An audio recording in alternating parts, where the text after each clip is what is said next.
Hey babes, welcome back to my channel. Today I'm going to be talking about seed cycling and if it's actually helpful for fibroids and for improving your hormonal balance.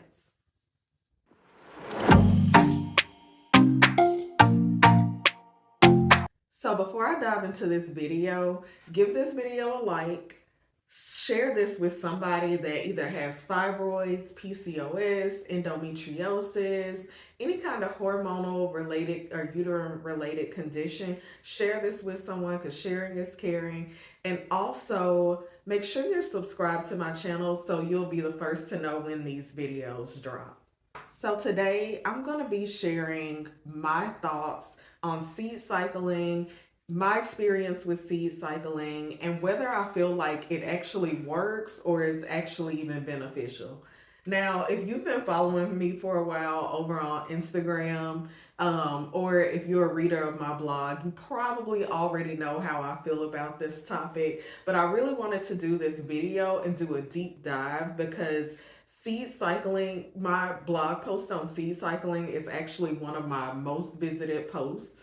It has been for a couple years now. And so I figured it's something that people are really interested in and really trying to get more in depth information on. So I'm going to try to share more in this video than I have on that blog post. And I'll actually link that blog post below too. So, first of all, what is seed cycling? In case you haven't heard of seed cycling is the use of four different types of seeds, and you use them throughout your cycle. So, for the first half of your cycle, where you tend to be more, or estrogen is the more dominant hormone for the first half of your cycle, you're going to use you're going to use pumpkin seeds, and some people use either flax or they use chia seeds. Since chia seeds and flax seeds have similar properties, and their nutritional content is sort of similar. You can choose which one to use for that day 1 through, I think I said 15, but day 1 through 14, right? So you're going to take a tablespoon of each of those um, during that first half of your cycle. During the second half of your cycle, you're going to do sunflower seeds and sesame seeds. Now, I personally have tried this before, and so again, I'm going to get into deep into all my thoughts about this. But it's really a biohacking tool, if you will, to help support your hormones. And the reason that it's a biohacking tool is because a lot of these seeds have like a lot of the nutrients that your body needs during certain times of your cycle that have been shown to actually help your cycle that have been shown to actually help with your cycle and maybe some hormone related issues. So, before I go any further, I do want to say that this video is not for medical advice. I'm simply sharing my experience with seed cycling and all the knowledge that I have about seed cycling, and this is for education purposes only. So, if before you do anything, before you add anything new to your routine or regimen, be sure to consult your healthcare or wellness provider. Okay.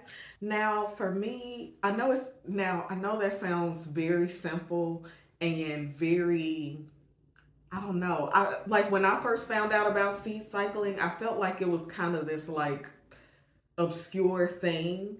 But something just told me to just give it a try. And so, like I said, I have experience with seed cycling. In fact, I practiced seed cycling probably for about, I don't know, maybe like it was over a year that I consistently did it. And even now, like it's something that I kind of go back to. And I'll explain why.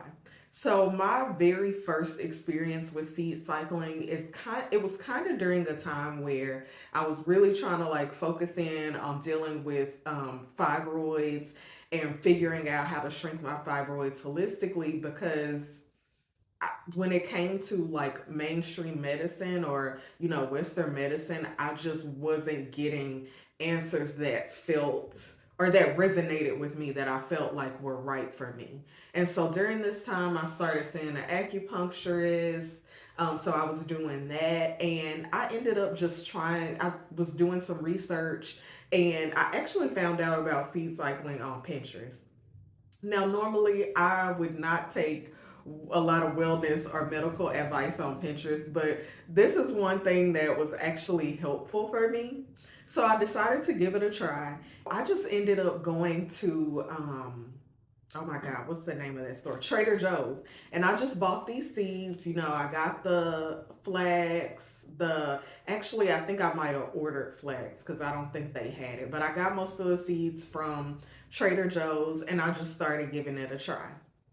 Now, what ended up happening is I actually did start to feel better after I started seed cycling, right? So I noticed that I had less bloating when I was seed cycling.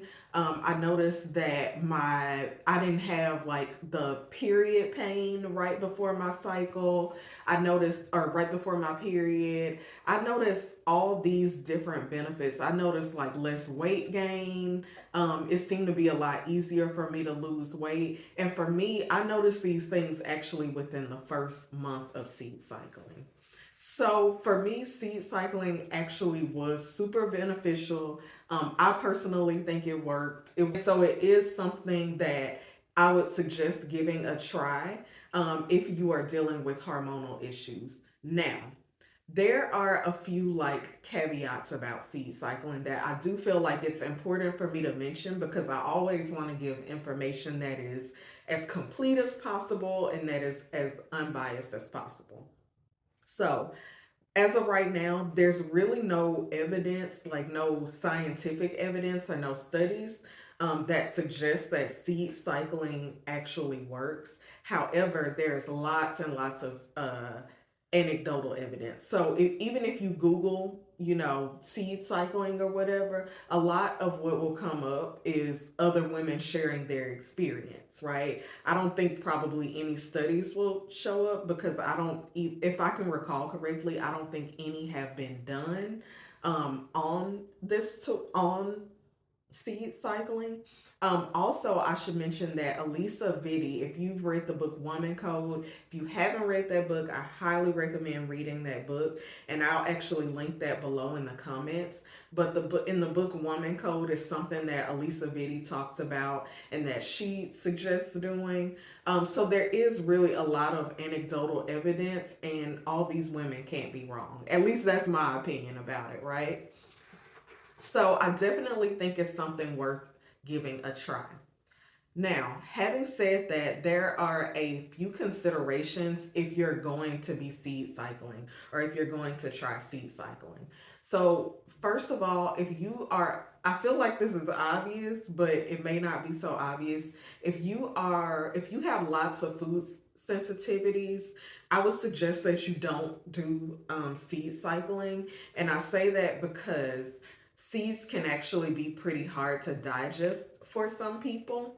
And there are some safer ways that you can try seeds or make them more easily digestible. And some of those include soaking or sprouting your seeds. And you can even nowadays buy sprouted seeds. I've seen them on Thrive Market. A lot of you know I use Thrive Market. I've seen them there. I think you can get them at Whole Foods too. And I think I have seen them at Sprouts. So you can buy sprouted seeds or you can soak your seeds or even sprout them yourself. Um, but to be honest, if you already have digestive issues, I personally wouldn't suggest doing seed cycling if you fall into that category until you have dealt with the root of your digestive issues and gotten to the bottom of that, right? Some other things to consider with seed cycling is seeds do tend to soak up and absorb a lot of pesticide. So when you're buying seeds, you want to do your best to use a reputable company that actually, first of all, you want to get organic seeds because they are super absorbent. They do have a lot of they do tend to still have pesticides. So it's just important that if you're going to try seed cycling, that you use organic seeds. So, another consideration about seed cycling that some people have issue with is the presence of estrogens or phytoestrogens in most seeds, actually. Specifically, flax and chia are the ones that people are most worried about. So I will say, when I first started seed cycling, I actually omitted flax or chia from my routine. And I did that because after reading everything, I was really just like a lot more careful back then. And I just did not want to put any more estrogen in my body. Now I kind of have a different opinion about phytoestrogens. I actually personally don't think um, phytoestrogens are as bad as we think they are. And I think depending on you as a person and what is going on with your body, like that has to be a personal decision on whether you want to consume foods that have more phytoestrogens.